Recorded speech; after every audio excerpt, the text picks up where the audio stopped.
कहना तो सावरकर का नाम लेना चाह रहे थे, लेकिन इतने जूते पड़ चुके हैं सुप्रीम कोर्ट में कि तुम्हारी अब औकात नहीं है कि तुम सावरकर के नाम से बोलो, क्योंकि सुप्रीम कोर्ट ने कान पकड़ के तुमको डंडे मारे हैं कि खबरदार नाम मत लेना, तुमको इतिहास भूगोल का कोई ज्ञान नहीं है। इतनी बेइज्जती होने के बाद भी ये उसी ढिठाई, उसी अराजकता पे उतरा हुआ है। तो मनीष, ये सड़क छाप गुंडा होता है जिसको पुलिस पकड़ती है, डंडे डंडे मारती है, 2-4 दिन में छोड़ देती है, लेकिन फिर वो अपने काम में जुट जाता है। ये उस तरह का आचरण कर रहा है राहुल गांधी। ये देश के विपक्ष का नेता, वो इसका आचरण ही नहीं है। ये किस तरह से बातें कर रहा है और देश के प्रधानमंत्री के बारे में बातें कर रहा है, तो शर्म आती है कि अपने देश की संसद में शर्म आती है कि उस संसद के अंदर नेता विपक्ष ये इस तरह का बेहुदा व्यक्ति है, इस तरह का झूठा व्यक्ति है, इस तरह का बेशर्म व्यक्ति है, तो सोच नहीं सकता, कल्पना नहीं कर सकते।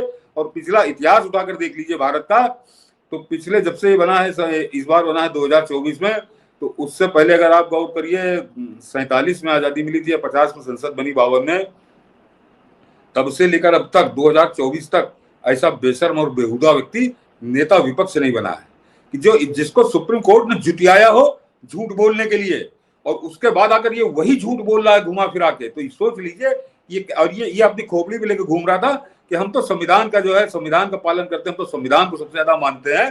कितना इस संविधान को मानता है कि सुप्रीम कोर्ट से जूते पड़ने के बाद, उसके बाद भी ये वही काम कर रहा है। हिम्मत नहीं कर पाया सावरकर का नाम लेने के लिए, क्योंकि उस समय अभिषेक मनु सिंघवी को सुप्रीम कोर्ट ने कहा था आइंदा यदि दोबारा इसने नाम लिया तो फिर समझ लेना तुम्हारे क्लाइंट को न इतिहास पता है, न भारत का इतिहास, न भारत का भूगोल। इससे ज्यादा जलालत क्या होगी। और सिंघवी ने कहा हाँ जी हुजूर, जी मालिक, हम उसको समझा देंगे। तो ऐसी जलालत सिंघवी ने इसकी की।